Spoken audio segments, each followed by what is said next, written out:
Okay, we're back. Hello. For Again. that, hope you liked that commercial, the dead silence. You used it to get your water and go to the bathroom. Yeah. Okay, where were we? We were talking about something. You were talking about a question. I think I answered that question. Do you have another question? Take a call. Let's talk to Ruth from Texas. Hey, Ruth, how are you? Hey, I'm doing good. Ruth. Doing good. On the same old menopausal problems, though. That menopause. Still trying to figure it out. Mm-hmm. Okay. So is it hot flashes or night sweats? Well, the last time we talked about the little red spots on my belly being too much estrogen. Yeah.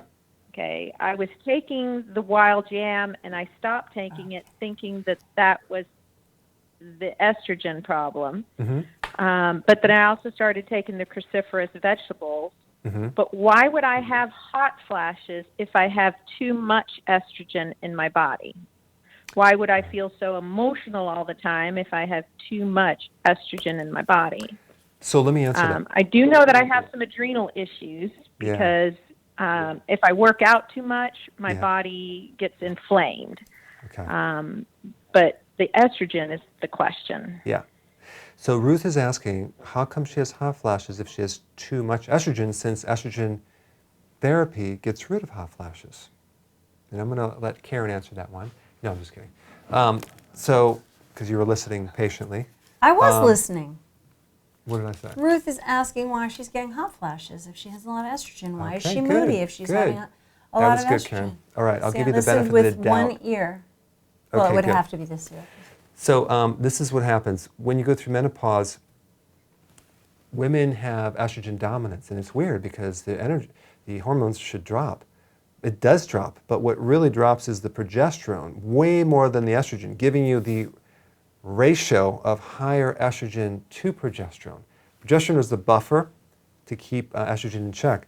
So again, I don't know, Ruth, if you're taking progesterone, but that would be one thing to help you with the hot flashes. The other thing, you made a good point. Could it be my adrenals?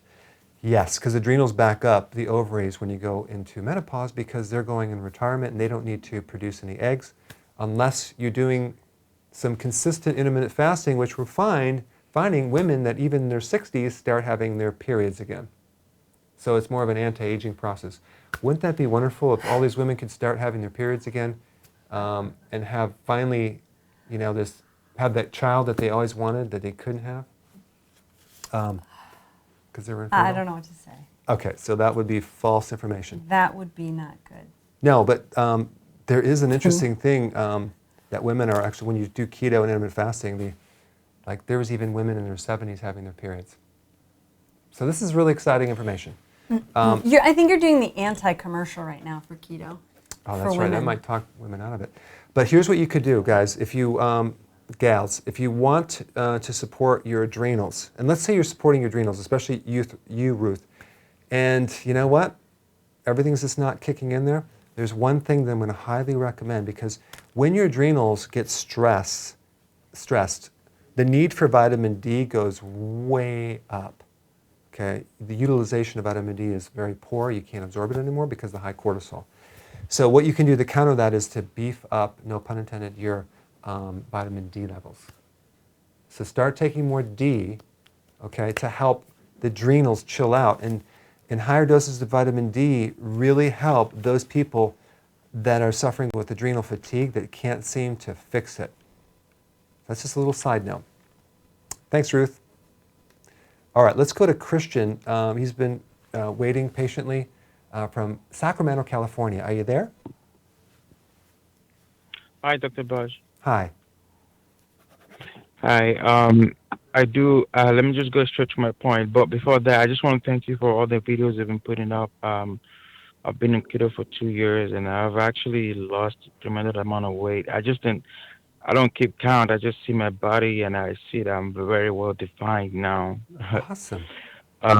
Thank you. My question is, so I had SIBO, right? Yeah. And I had SIBO since last year, I believe. And so I've watched your videos about SIBO, and then you did mention about going into what's it called, carnivore diet. Yeah. So I've been doing carnivore for the past 2 months now, and I found out that I feel really good in it. I actually don't have any digestive issues with it. However, I am sure that I'm missing some nutrients from from the grains that I'm not having anymore. I mean, even though I do have organ meat once in a while, like every other day I eat Mm-hmm. organ meat, like liver. But my question now is it okay to continue with the carnivore diet? Like, wouldn't I need to go back to eating greens? I want to have your 2 cents on this. All right, let me explain this. So Christian's asking a question. He had SIBO, which is small intestinal bacteria, and that's a situation that you have the bacteria in the wrong place. It's in the small intestine when it should be in the large intestine. And the problem with that is when you eat food, even fiber especially, you start getting gas in the wrong place and they start getting bloating, and it's a big problem. So what we recommend is to not consume probiotics or fiber for a period of time so you can fix this problem and reverse it. The real key is intermittent fasting, because you have this situation between the meals. Your colon actually cleans up any extra food and is supposed to stick it down in the large intestine where it should be. And if you're eating every 3 hours, you're never going to do it, because you have to go for a period of time before that system kicks in and starts to, basically clean out the junk in the trunk, in the tube, which is 25 feet. So here's what you do. You're going on the carnivore, which is no vegetables, it's meat and it's organ meats, and that's great, and you're doing better, no digestive problems.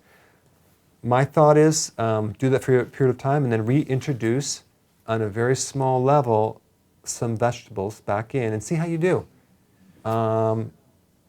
My thought is, and this is just my opinion, and I'm sticking to it, that you do need to feed those microbes sooner or later. And plus, there are certain benefits of vegetables that go beyond just the fiber, that go into the phytonutrients and that type of thing. So I would just reintroduce some small amounts. The other thing you can do as a transition is do the wheatgrass juice powder, because that has no fiber and just all the nutrition from the wheatgrass.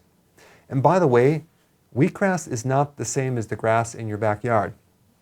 It is from wheat that grows to form the stuff that you grind and make flour and breads and pasta and cereal. But when it's a baby plant, it has a lot of nutrients. It has no gluten, and they take the nutrition out of it, separate the fiber, and you can actually consume it. It's very healthy for you. But it's not the same as the grass. You can't juice the grass in your backyard. It's You really can't? bad. No, it'll be very, very bad. Don't do that. Why? It's bad But why? because it's not the right kind. Yeah, that's all I know. The end. Yeah. Thanks, Christian. All right, we're going to go to your question. Okay, good. So usually I do Your a shout one out quick question. for where people are. You're not telling me very much today where people are, but I got Hong Kong, Estonia, Saudi Arabia, Finland, Algeria, Malta, Philippines, and all over the United States and Canada. And that's pretty good if that's a short list. Where is Malta? So, Bruce, where's Malta? Nobody knows where. I screwed up last week. I'm not doing it again. Yeah, we're It's over geography. This is why we're in health. Geography isn't our strong suit. So I'm going to ask a question. Is it okay to donate blood when you're doing keto? It's near Greece, Bruce says. Okay, so is it okay to donate blood while you're doing keto? Yeah, can you be a blood donor? Totally fine. And actually, it's a really good thing if you have too much iron in your blood. It's very healthy. Iron Well, is toxic in large amounts, like excessive amounts, and we have a hard time getting rid of it. So yes, you can do it, not a problem. Okay, Yeah, good. I think that would be good. So someone, to be nameless, has triglycerides of 270. The triglycerides, 99.999999% of the time, is a reflection of how many carbohydrates you're consuming, especially in the form of the breads, pasta, cereal, crackers, biscuits, waffles, pancakes, muffins, sodas, juice. Candy. And what happens is if you Popcorn. cut those carbs down, the triglycerides will go down. Now, if let's say you're going low carb and your triglycerides are still high, you have to realize as you burn fat, that fat has to come out of the fat cell. Guess what's in the fat cell? Triglycerides. Triglycerides. And cholesterol. So it has to come out. So it's not a problem. If you exercise more, you'll burn it up as well because your muscles can use triglycerides. But yeah, I would just focus on your carb content. That's what I would do. Good. Okay. All right, it's time for a quiz. Oh, A quiz, guys. Okay, and then I'll ask that other question. All right.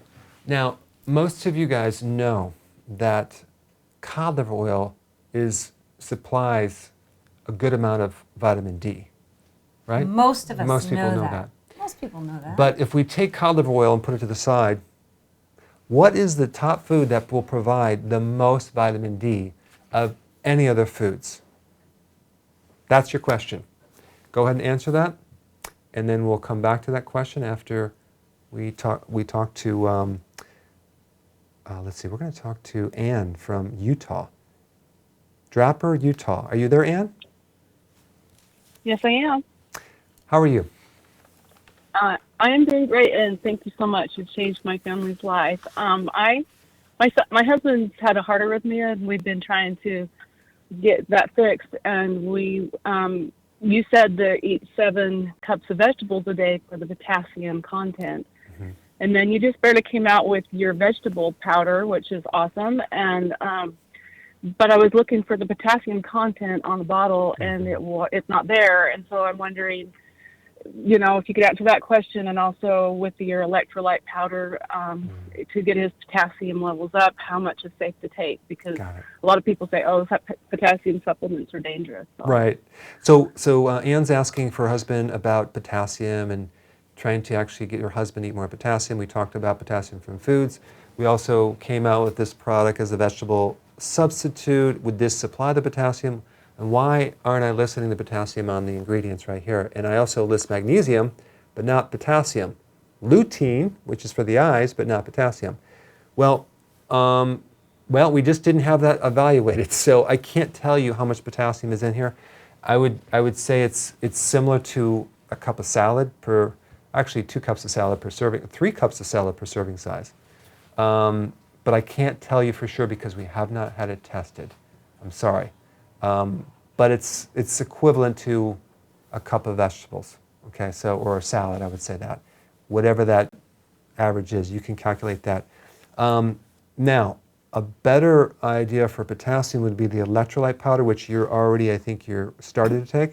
And you could probably do 2 or even 3 scoops of that per day, and you can spread it out. Now, you also mentioned something that I just did a video on, that, potassium is dangerous for the kidneys, so you have to be careful. No, actually potassium is protective to the kidneys unless you have stage 5, end stage 5 kidney disease, which is very rare. But if you don't have that, potassium is very beneficial to the kidney. It actually protects the kidney. It helps improve insulin resistance. It helps balance your blood sugars. It helps protect the cells. It helps support cardiovascular system, and especially helps the rhythm of the heart because it's one of the main electrolytes. One of the ways that you probably know you're deficient in potassium, even before the arrhythmias, is the cramping in the legs or the calves. If you have that, then we know you need potassium and magnesium, in which case you need to eat more vegetables and also the electrolytes. Awesome question, man, and thank you so much.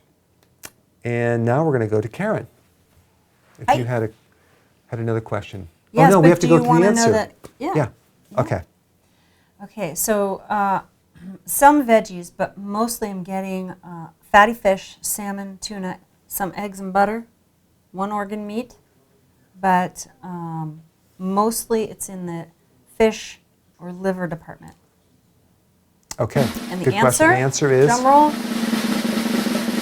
oysters. Nobody said oysters. Oysters have the most vitamin D of any food. That's unfortunate Why? because I don't eat oysters. Well, guess what? What? You can get your vitamin D from sun. How about that? I like that. And that's going to better. be another topic we're going to talk about very soon. We're going to talk about how much sun exposure do you really need to get your daily dose. It's actually almost impossible to get your vitamin D from food. Wow. And there's a lot of things that can stop your absorption from vitamin D. Let's say you don't have a gallbladder. Let's say you have a fatty liver. Let's say you have digestive system problems. Let's say your skin is darker, you require more vitamin D. Let's say you're older, you can't convert vitamin D.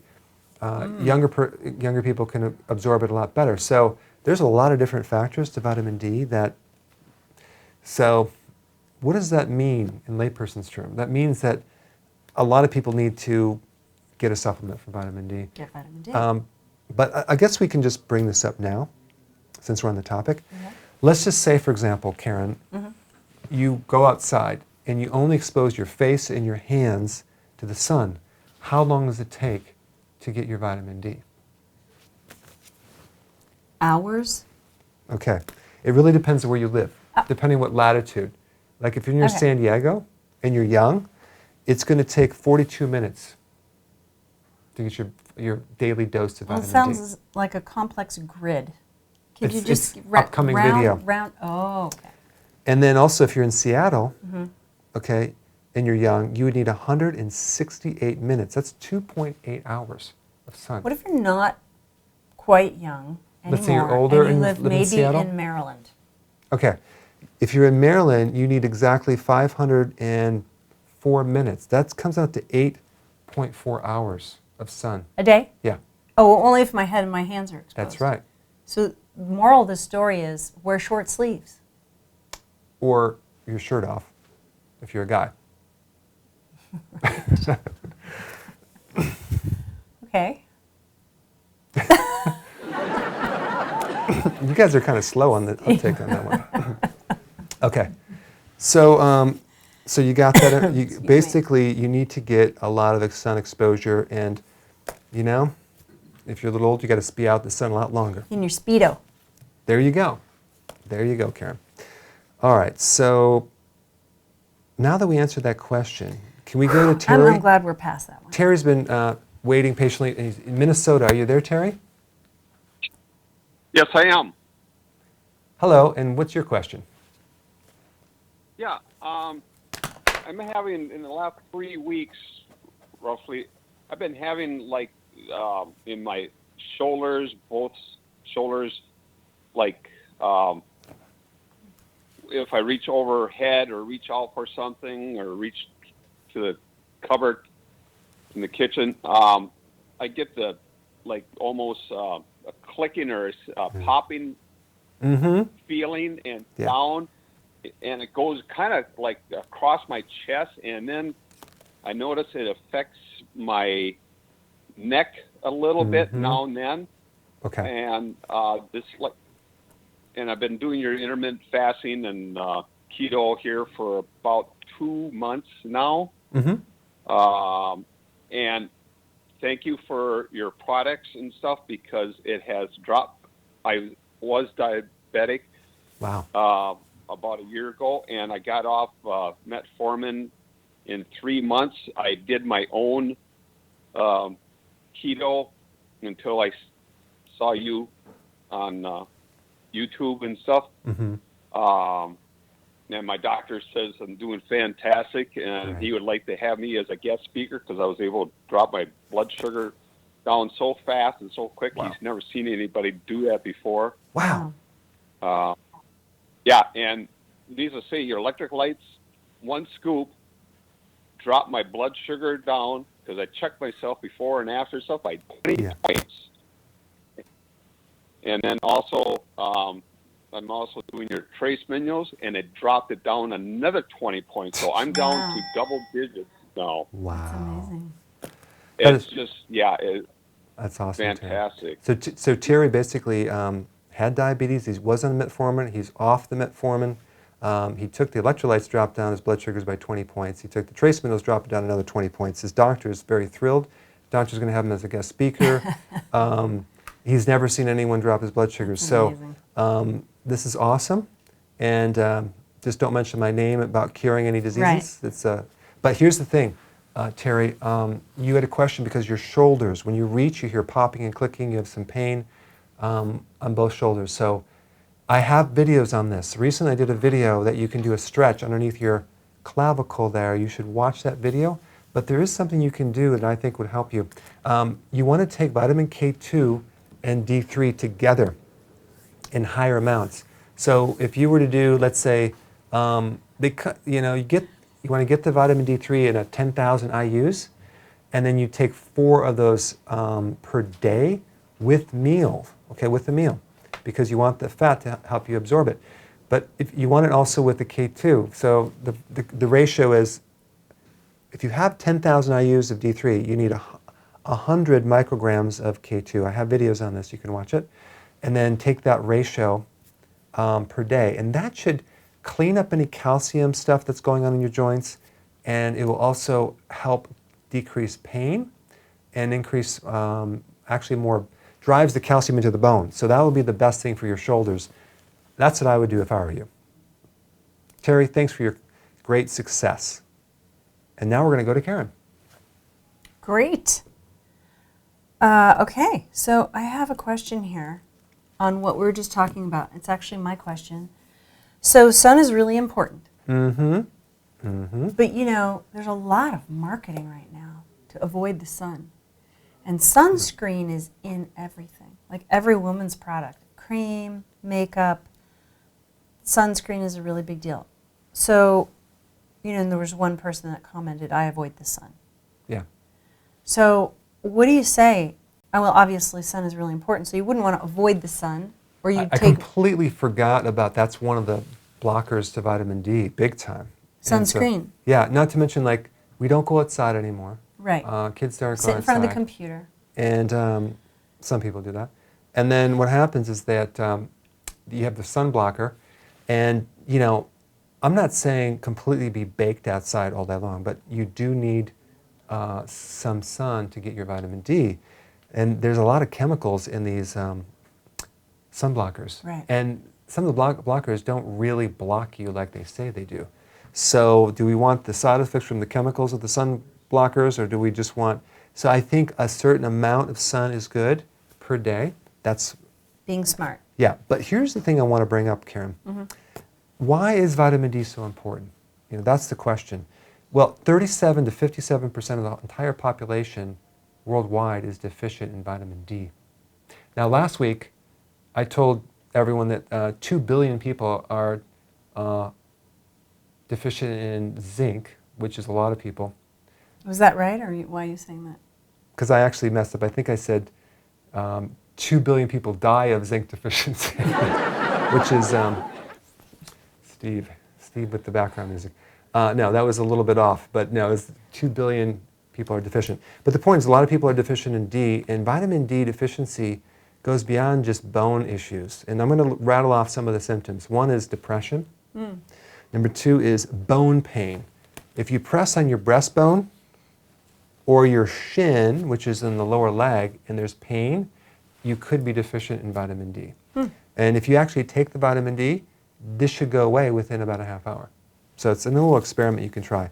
Inflammation and pain could be a vitamin D deficiency. Insomnia could be a deficiency of vitamin D. Adrenal fatigue that doesn't seem to go away with the normal things could be a vitamin D deficiency. Definitely all the autoimmune issues. Every single immune case that's autoimmune, they're always deficient in vitamin D. Wow. Also skin problems, psoriasis, eczema, they need vitamin D. So, you know, vitamin D is very vital, and I think a lot of people have a deficiency, and even if they take it, they might have a problem with the receptor for vitamin D, which I'm not going to get into now, but you just need more. So anyway, stay tuned for more videos on vitamin D, because it's a really important topic. Now, on that note, Karen, we need to go to Nathaniel from Tennessee. He's been waiting patiently for 30 minutes. Are you there? Yes, I am. Hello, and what's your question? Hey, I had a question about mushrooms. Yeah. I hate them, but they're really healthy for you. So I'm trying to get them in my diet. Originally, I thought the easiest way is throw a couple in my green smoothie, won't taste them, chug them down. But then I heard you're supposed to be cooking them because they could contain toxins.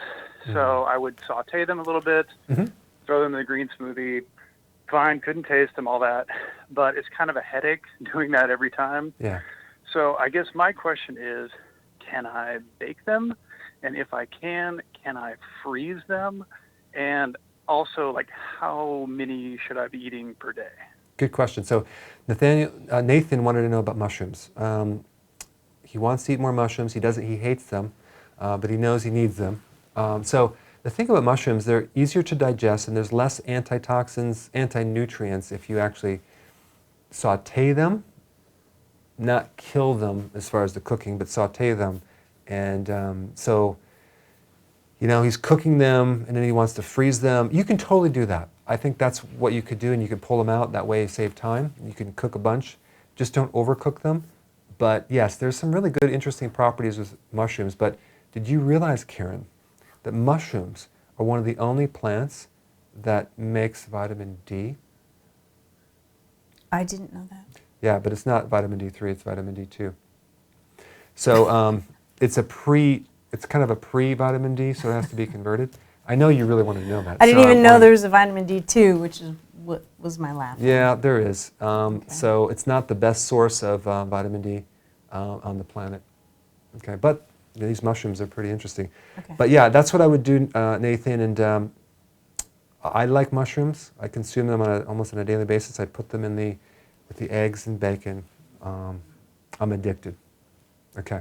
Okay. So thanks for your question, and then we're going to go right to what you have. Okay, good. You get a turn. Okay, thank you very much. So we have someone who has a red butterfly rash on her face. Pretty sure that's called rosacea. Mm-hmm. Wants to know what to do about that. Not that you would cure or help it in any way. No. But if you were to indirectly Suggest something to suggest research? something to Yeah. research, what would that be? Yeah, you see that in adrenal cases, but really the best results are to work on your flora and your gut. It's a friendly bacteria problem that you want to increase probiotics, and that seems to get some good results with rosacea. Yep, If that's what you had. that's if right. you wanted to ever help that. Yes. So there's another question on guys in basic training. So he's really, really, really intense. I wonder where is he going to Fort Sam, Houston? That's the real question. Okay, so That's where I basic, went. let's see. Basic training question came from, I don't know who. It's right here. Where? It's right here. It's possible to do military training and eating yeah, there's no name. no carb. No real name. Yeah. Well, guess what? And intermittent fasting.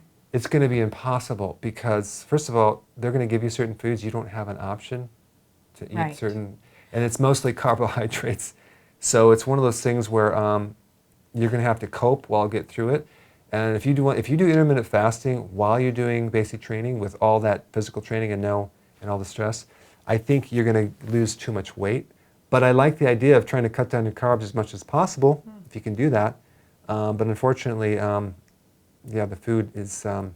Well, I don't know. It'd be interesting. Is it any different now than when you were in the military? I don't know. I don't know.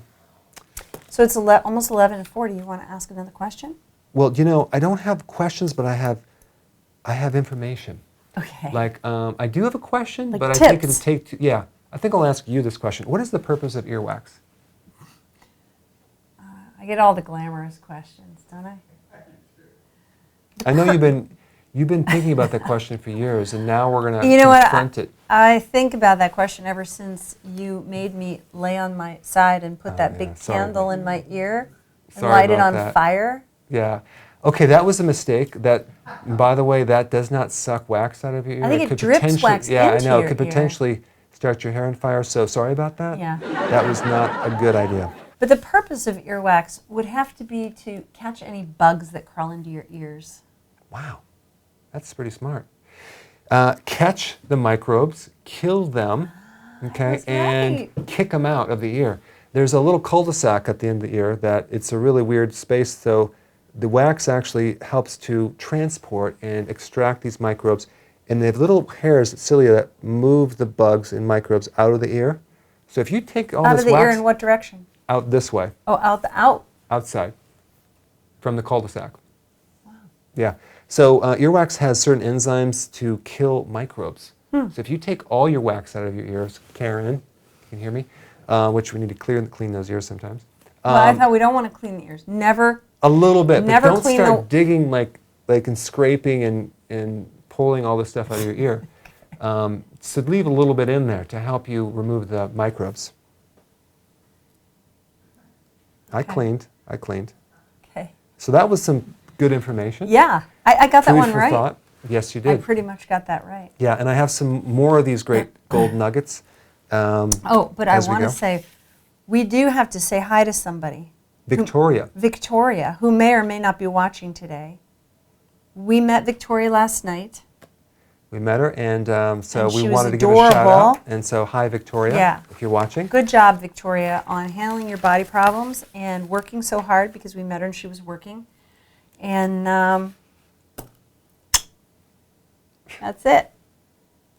Oh, and then we got this today, or I can't say we, Dr. Berg, got this today from Lachlan Kluge.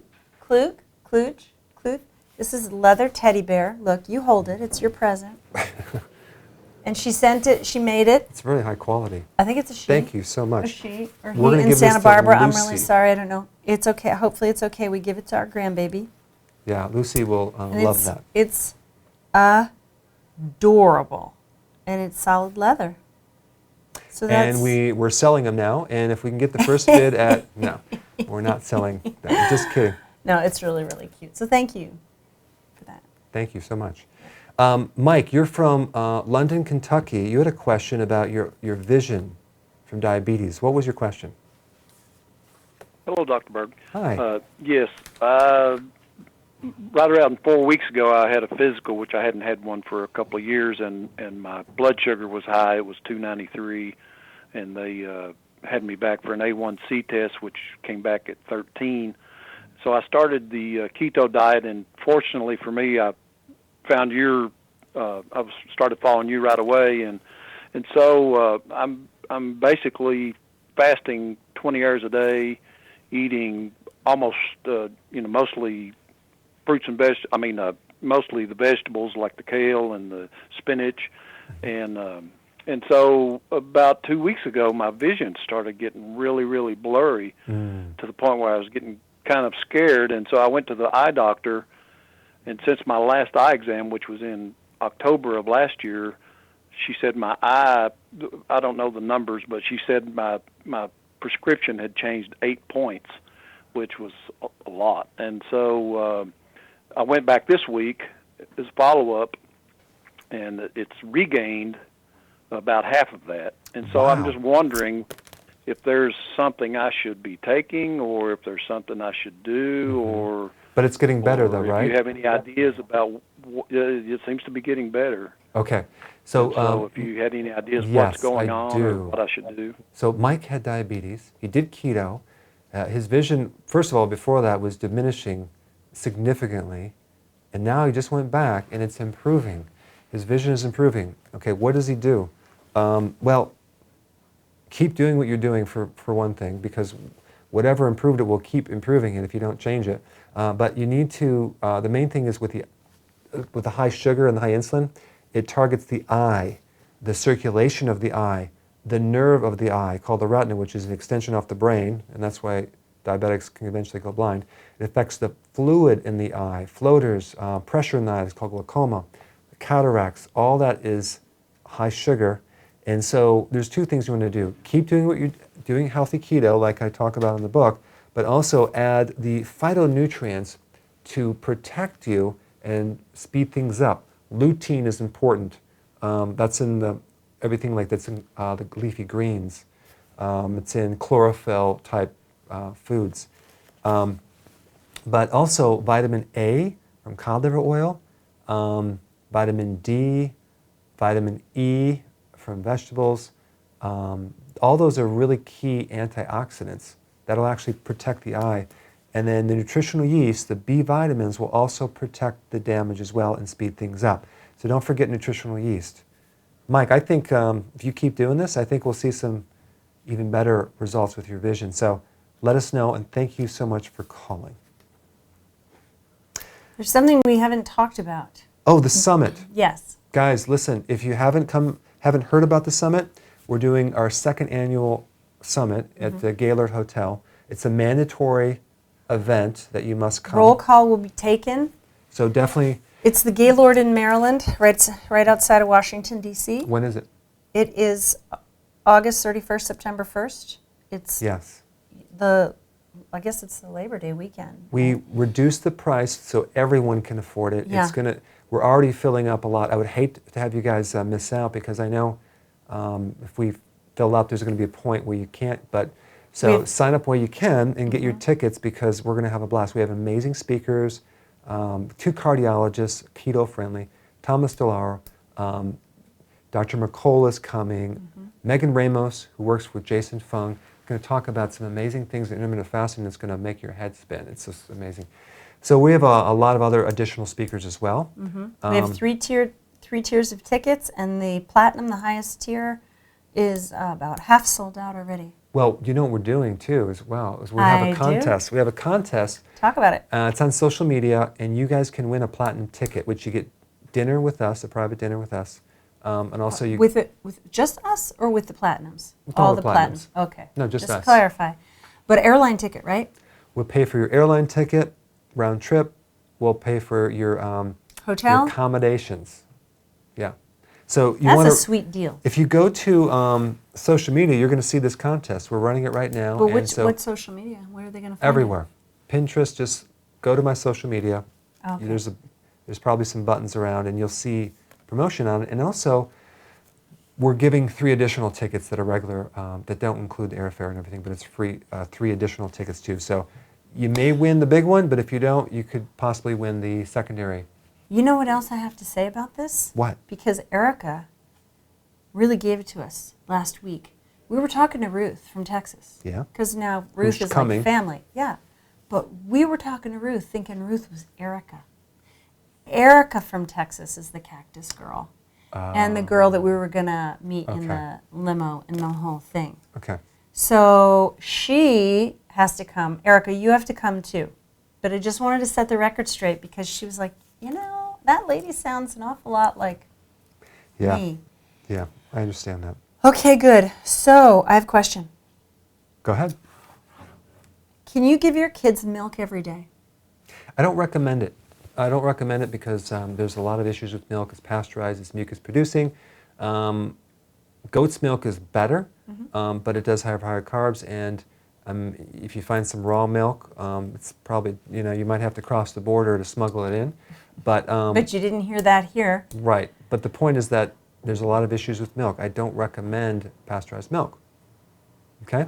There you go. Question answered. And then I want to bring up one little tidbit, okay, because we have to answer some calls. Now, guys, a lot of times you get advice and opinions from your friends and family and coworkers that are not doing keto about keto. So here's the rule of thumb.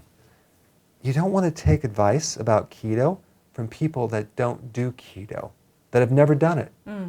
So it's kind of like going to someone to work on your teeth, but they don't have experience working on your teeth. Would that be dangerous? Or having someone do a chiropractic adjustment that has never done it before. Not a good idea. So when you hear advice from, oh, I heard this about keto, they've never done it, just ignore it because their opinion is not fact, it's opinion, and it's probably going to be untrue. The other thing to mention when you say that is there's versions. There's all kinds of versions of keto out there. So we're always talking about healthy keto. Right. Because there's some wacky things out there and wacky products that are putting a keto label on it, and it's not really keto. Exactly. Okay. All right. The end. On that note, Wasan is from United Arab Emirates. Wow. You had a question. Are you there? Hi, Dr. Baek. Hi. How are you? Good. Thank you. I would like to thank you for your advices for which help a lot of people to upgrade their health and your awareness that you are doing. You're welcome. Actually, thank you. I would like to ask you that I started keto 4 weeks back. After the first week, my energy started to be low. And once I measured the blood ketones. Mm-hmm. It's always high. It's from 3.5, and it reaches usually in the morning to 5 or 5.6. Yeah, okay. I'm wondering if this is normal, and what is the reason, how to reduce it to the optimal range. Got it. Okay. The weight is actually stopped. Yeah. Okay, so question. Are you a diabetic type 1? No, never been before. Okay. You're doing this pretty strict, right? You're doing the intermittent fasting and the low carb, right? Fasting for a window of not more than 12 hours. Yeah. Okay. So here's the thing. Here's what you're doing. You're doing keto and you're tired and you checked your ketones and you said they're high. Okay? You said they're like, I think 3 to 5.7. That is high, but that's a good high. When you get into 10, 12, that's when you have like ketoacidosis. That's like that's way too high. But that happens only in a diabetic type 1. If you're fasting a good amount of time and your carbs are really low, you're going to be into hardcore ketosis, and you are right now. So that means your body is filled with ketones. And so you just told me what it is, and it's still within the normal range. So it's totally fine. What I would do if I were you is I would take the B vitamins from nutritional yeast and electrolytes, those two things, potassium, and make sure you're doing it like I recommend, because if you actually add the vegetables in there, you can buffer any type of acidity that's going on. You can make sure all the nutrients are there to prevent any other issues that you have and improve your fatigue. But you're still within the normal range, so I wouldn't worry about that. But you're in some hardcore ketosis. So some people would kill to have that many ketones going on. But yeah, you just need to tweak it. But you're not in the danger range at all. Thank you for your call. Now we can. Now I have a question, Karen. Okay. Then we got these people. We're going to here. talk about the purpose of a tear. One of the purposes of a tear, as far as from a biological, not necessarily crying or anything, but what's in a tear that was beneficial to the body? Salt. Okay, good. That's one thing. Water. Yeah. Okay, so it's antibacterial. There's enzymes in your tears that actually kill microbes. Did you know that? I did not They're a know that. sterilizer. Wow. And by the way, on average, an average woman cries 47 times a year. Did you know that? What about men? 7 times a year. So we've got a lot more sterilizing potential than you. Yes, Right? and emotional release. So you have this situation. We don't have it all bottled up in here. That's right. I mean, the last 7 times I cried, probably in the last month or so. Now, I think some men are crying a lot, because I'm not crying very often. I don't think I'm crying 47 times a year. No, I think some women cry more. But anyway. It's an average. This is something that if you end up in like Trivial Pursuit, you now have the answer Now to. we know that. Yeah. Okay. So this is why women are. What was the tip? This was just some information. What was the nugget about of information? Some important information about your tears and how it can kill microbes. We need to go to Alex from Fort Maybe Lauderdale. some people could like sell their tears for an antibacterial type properties. Yeah. Okay, we'll get into that in the next show, Karen. Hello. Hello, Alex. How are you? I'm doing great, man. When I ran into you, it's a blessing. I'm all about taking care of my health. My question is, I'm very confused when you talk about the insulin resistance. Yeah. My interpretation of it is, you're telling me insulin resistant. I'm thinking the pancreas is not producing insulin anymore. Is that false? That's false. So okay, so you're saying it's more insulin. So if it's more insulin, why would I have to shoot my mom with 40 units of insulin before breakfast and after dinner, or before breakfast and before dinner, if she is still producing insulin? Okay, good question. So Alex is asking about insulin resistance. Let me just make it really simple. When you have insulin resistance, you can't absorb insulin anymore. It doesn't go in anymore. In other words, it's unavailable to you. So guess what? Your cells are like in a state of low insulin. But what does that tell the pancreas? The signal is like a thermostat, and it's coming back and it's telling the thermostat you're going below 72 degrees, pump up more heat. And so it pumps up more insulin because it's on a thermostat circuit. And so the pancreas is pumping out 5 to 7 times more insulin than it should. So you have a situation where your mom has all this unavailable insulin that's creating all this damage, yet she's starving of insulin. And that is why you have to keep injecting her to bust through the resistance. So if Karen has earplugs and I'm trying to talk to her, I have to maybe shout so she can hear me. Does that make sense? You're in the shoulder. So, wow. So in other words, man, can you do a video on that and clarifying that? Because have it done that already. was my... If you look at... Yeah, look up that was Dr. my Berg, assumption of it. Yeah, look up Dr. Berg, what is insulin resistance, okay? And I have probably 7 videos on insulin resistance. Watch them all. I'll clarify that. But and if that doesn't handle it, let me know and I'll create another one. Real simple. But it's a thermostat. Thank you, Alex. I appreciate it. All right. So I have a question. Yeah. So here this guy says, how do you explain to your parents why keto and intermittent fasting is so important and handling them to know that it's safe and you're not crazy? Well, I just have them read a book. Have them read my book. Your parent? How about your parents? I have them go to the bookstore and just go ahead and get it and then read it. So you would have your parents read that? Yeah. So they don't think you're crazy? Right, it comes from a book, so it must be true. Yeah. Okay, good. I have a question. Oh, Mom, hey, how are you? Oh, hi, Marge. Hi, I have a question. Yeah. Are you getting enough to eat, Eric? Mom, I'm eating, well, twice a day. I can feel your Well, feel shoulders. this arm. This arm is pretty strong. Oh. Yeah, so yes, I am eating enough. I am getting enough food. No worries about calories. Thanks, Mom. Okay. I'm good. I'm good. Are you happy? Yes, I'm very happy. Okay. Yes, thank you very much. Okay. Thanks. And are you happy, Karen? I'm good. happy. I'm good, Good. Mom.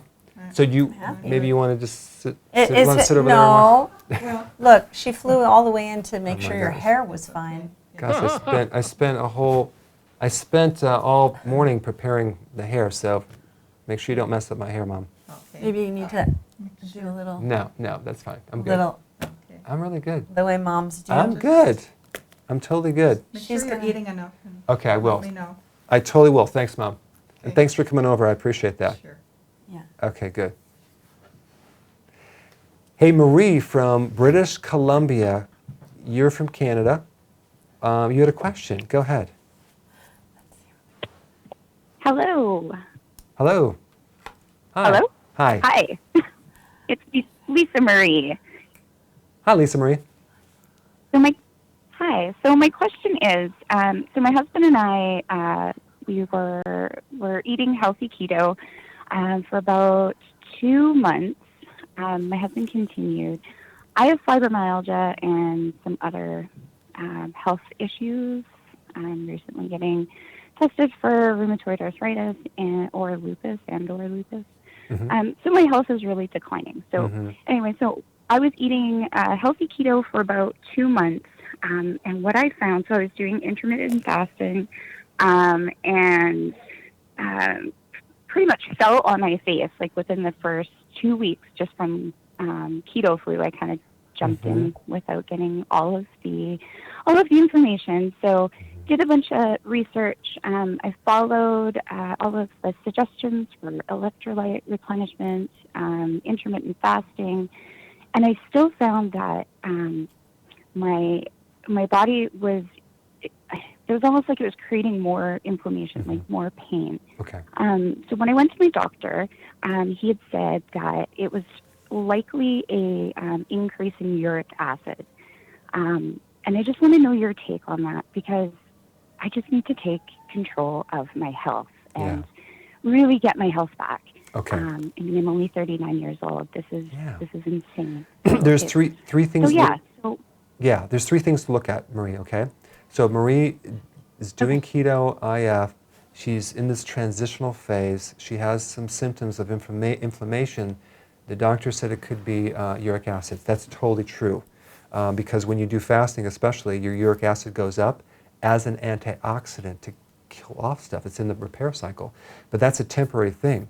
What you can do to quickly handle that, if you really want to know if it's uric acid, simply, your vegetables or some potassium citrate or and electrolytes, that should get rid of those symptoms like that. So you want to alkalize the body a little bit, and then you'll see improvement. So that's one thing, okay? So that could be why, and these are just three things to research, okay?